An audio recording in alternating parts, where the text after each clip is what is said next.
the provincial government for all of BC happened was, remember, Victoria is the capital city. That building was built in the 1890s, and it was designed by a 25-year-old. His name was Francis Rathbury. This was the very first building that he had ever designed. And, you know, as he didn't really know what he was doing for a lot of it, his budget was $500,000, and by the time the building was completed, he had spent almost $900,000. The government of BC was so furious with him that he wasn't even invited to the grand opening ceremony of his very own building. But he did go on to design many more buildings, including the Empress Hotel, which is just over on our left-hand side at the top of the harbor. The Empress was officially opened in 1908, and it has really been the jewel of the inner harbor ever since that time. It's expensive to produce than the stone that you see on the outside of the legislature. And on the inside of the Empress, you have hardwood floors instead of the Italian marble that you have inside the legislature. So he certainly learned his lesson there. So we are just about to turn right onto Government Street of the Empress and drop you off there. And from that point, all of downtown is very easily accessed. Kelowna in the interior of BC, and then shipped out here piece by piece. Here's Ryan again. The blue one on the corner was the first one to be built, and the original owner built the green one as a wedding present for his youngest daughter, because he thought that she would get too lonely without having her parents right next to it. It's even cooler, I think, because of the stained glass that they have on their front door, kind of mimicked by the pattern on the fence. Very cool, very unique stained glass, very artistic. And you know, we have a lot of artistic people living in Victoria who are being built. We didn't have a way of manufacturing stained glass, and so it had to be sent over to Europe to be shipped over. But the transatlantic and then transcontinental journey was certainly rough on a lot of those panes of glass, and there was a lot of breakage until someone thought, you know, why don't we stick these panes of stained glass into big vats of molasses? Unfortunately, during the production of stained glass at that time, there was a little element called lead that was used, and the lead has seeped out into a lot of the molasses, which they then used with their cooking and baking, adding it to horse feed, etc., etc.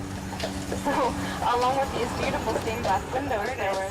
Now, who has heard of Emily Carr before? No, crickets? Well, she's kind of a local celebrity, but she did grow up to be a very prominent author as well as painter. She was born in 1871, and she was the youngest...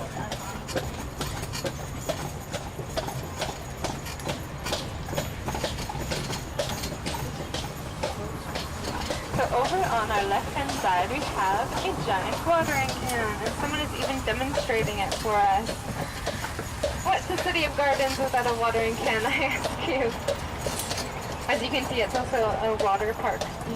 Well, a water park for kids to play with in the summertime on those hot summer days, of which we have about 5. On the left-hand side, I do hope you're noticing those 2 palm trees, as we are so proud of those palms.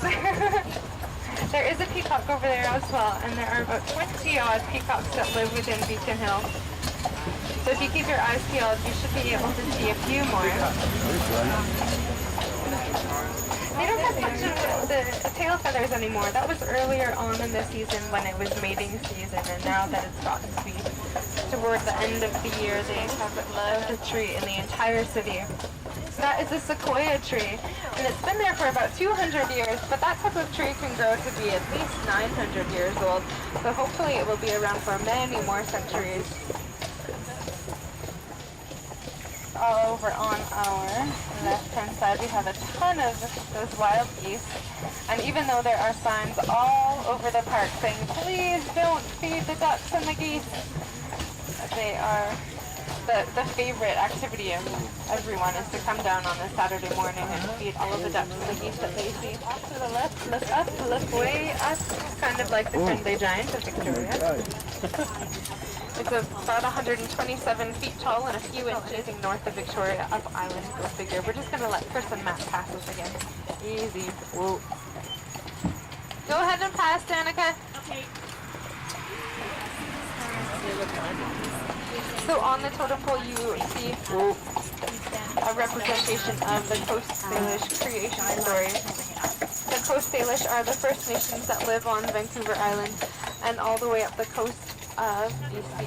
There's no breeze, but you guys are so lucky. You have no idea how atypical this is for Victoria. So that flagpole is on the summit of Beacon Hill, that the whole park is named after. Doesn't look like much of a hill from here, I realize, but if we were down at the water, it would certainly be a bit of a hike. So named Beacon Hill because of predictably the two beacons that European explorers placed on top of the hill in order to help guide ships through the Strait of Juan de Fuca. There are two ships that have sunk, one in the 1890s and another in the 1930s, that they are still down there. We have a shipwreck for every mile of coastline along the Pacific side, and that is an awful lot of ships that have sunk. So many, in fact, that the strait is sometimes called the graveyard of the Pacific, which is quite ominous. For this Coast Salish, a burial cairn is essentially a grave, but they used Beacon Hill as a burial ground for many, many years, up to about 300 years ago when the Europeans really started coming. There are burial cairns dotted all over Beacon Hill, as this is one of the few places on the island where you can actually dig below the surface, because it's dirt here, it's not bedrock, which is what you find most of the time in Mile Zero. It's kind of in amongst those bushes right now on our right. This Mile Zero marker is the start of the Trans-Canada Highway, which stretches all the way from here in Victoria, right across the country, about 5,000 kilometers or so, and ends up in St. John's in Newfoundland on the east coast. Keep in mind that we are on an island right now, though, and there is no bridge to the mainland.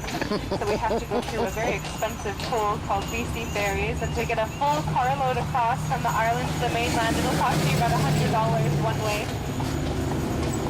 Just up from that Mile Zero marker, you will see a statue of a man named Terry Fox, one of the last remaining mansions of this James Bay neighborhood.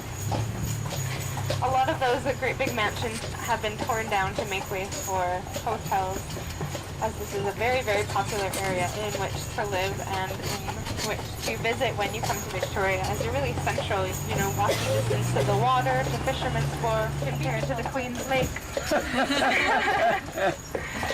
The Harrison Yacht Pond was put in the 1950s, and for the first few decades of its life, it was home to more birds than boats. And you can see around the perimeter there are those little ramps. Those are put in to help out little baby ducklings and goslings get back out of the water after going for a swimming lesson with mom and dad. Oh, wow.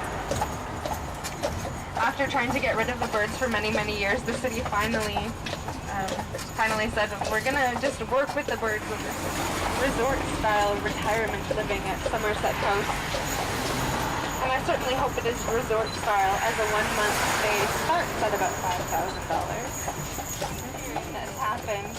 And not only on this tree, but there's all of the trees along Dallas Road are kind of look like they're growing at an angle, just because of those very, very strong winds that we have. So you guys are very, very fortunate.